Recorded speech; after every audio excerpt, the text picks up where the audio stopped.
Well, I'd like to welcome everybody, both online and in person, to this piano day. Ryan is manning the technology over there. I'm manning this machine here. And we're going to start off with a workshop style presentation on learning new pieces. Now, if you've heard me do workshops on learning new pieces before, don't think, oh, he's going to go through all those same things again. This is from a different angle. Every time I do something, it's slightly different from the time before. So it's very important, I think, what we do when we learn a new piece, because first impressions really do count, and they last well into our playing of a piece. And I have shared this story before, but I will share it with you again, that when I was a student, I learned a concerto with a wrong note in it, and it was right in the middle of a passage of 16th notes, semiquavers. My professor didn't notice. I played the concerto, the conductor didn't notice, nobody noticed. And then when I had to play it again a few years later, I noticed, oh, hang on a minute, I've been playing a G natural there, I should have been playing a G sharp. I went to correct it, and at the end of the practice session, corrected it. Then next day I came to the piece again, and guess what happened? The old error was there, so I fixed it for the performance, and then you probably can guess the end of the story. A few years later, played the piece again. What should come back? The corrected version or my original error? Yes, my original error. So I think when we're learning new pieces, we've got to be aware of how important it is what we do in the very beginning stages of learning, otherwise we're likely to have problems later on. But if you would listen to a little bit of this, anybody know what it is?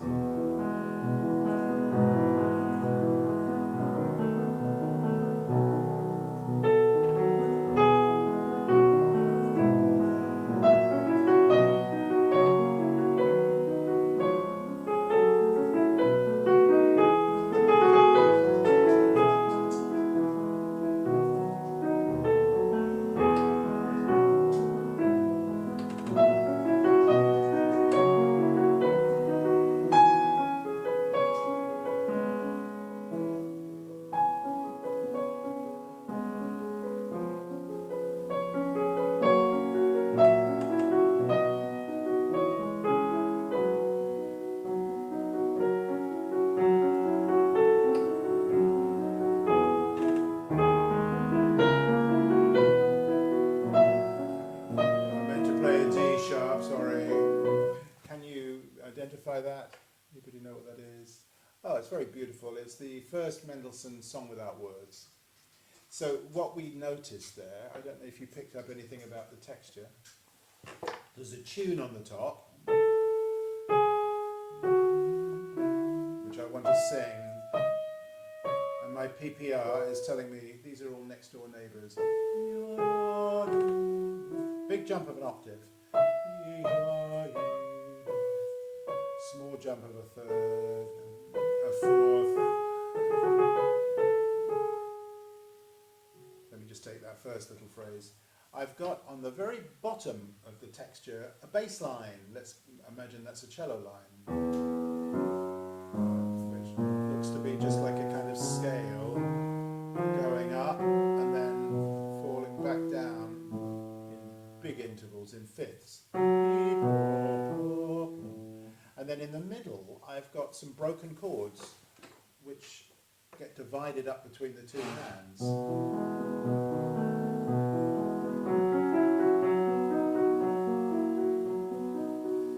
So I've got three elements to that, right?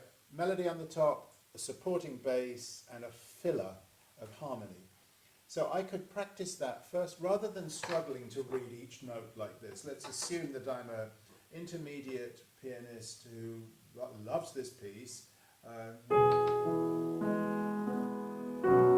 right? That's reading the thing vertically, down from the top to the bottom. If I would take each line by itself, each element by itself, to start off with, making sure that I'm using the fingering that I'll eventually be using when I play everything together. That's why we need to organise a fingering. Play the tune.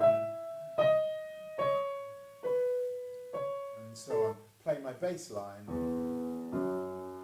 And then practice to get hands together, but only the top and bottom.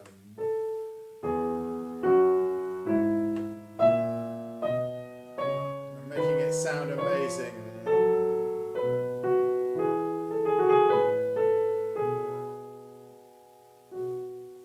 Okay, I'm just taking that one phrase. Before we get on to the classical, we're in the realm of the classical now, I'm getting in there. Who knows this Scarlatti Sonata, K208? Now I'm scared, let's pretend I'm scared of using the pedal because I know the harpsichord doesn't have a pedal. And the harpsichord doesn't have dynamics. So I'm going to play this piece now with those two thoughts.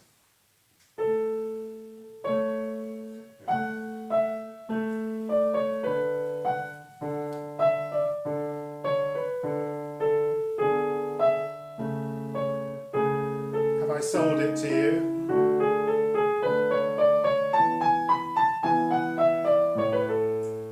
All I've done is I've spelled out the notes to you. I haven't communicated a single thing. I haven't communicated the beauty of the line. I haven't communicated the nobility of this pulse, you know.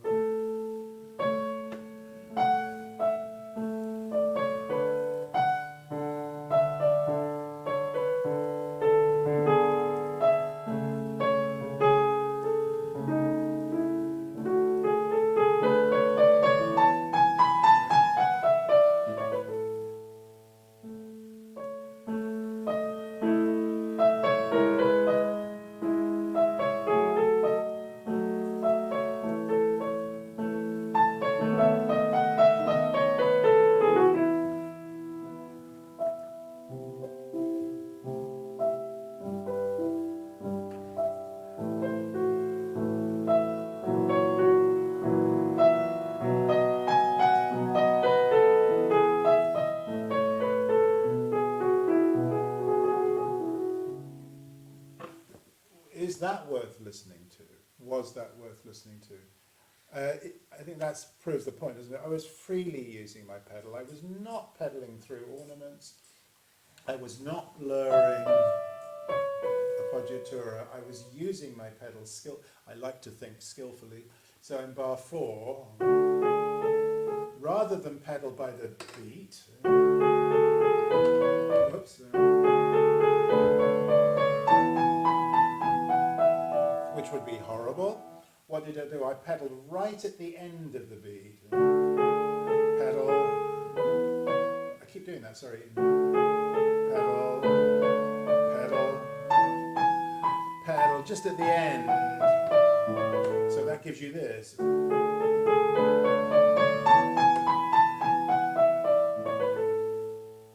So I'm using my pedaling, but I'm not pedaling, as in the normal kind of put it down there, lift it up there kind of deal.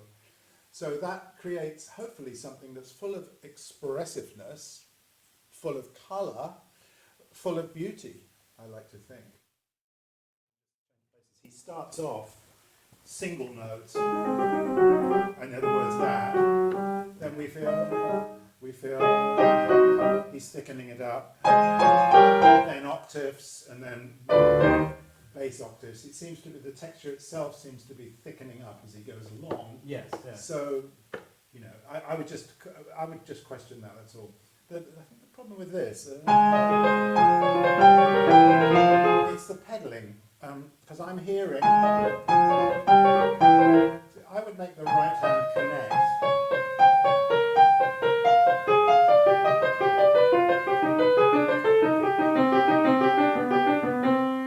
I wouldn't play any note stronger than any other. Right, I wouldn't favour the top, but the right. I think the legato can only happen by foot. I'm hearing that. And again, notice what I'm not doing. I'm not sitting on the pinky finger and considering the thumb as an afterthought. Again, it's intrusive, isn't it? If he'd wanted that to be pretty and polite, he would have just written octave. But the fact is, he's written a 2 against 3. We want to hear that. We kind of want to hear the fight between the two hands. Yeah. I would personally want to feel a rotation from the G flat to the B flat. In slow motion, it would look like this. As opposed to that, which could slow you down and give you an accent. And then when you come to this,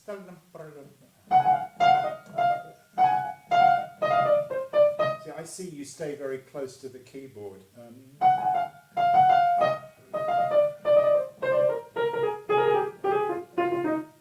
Do you take a scale, maybe E flat major, here, wherever you want, and just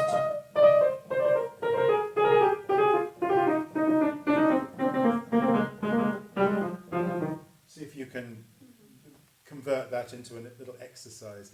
What I'm feeling is that I'm dropping into 3 and coming out of 2.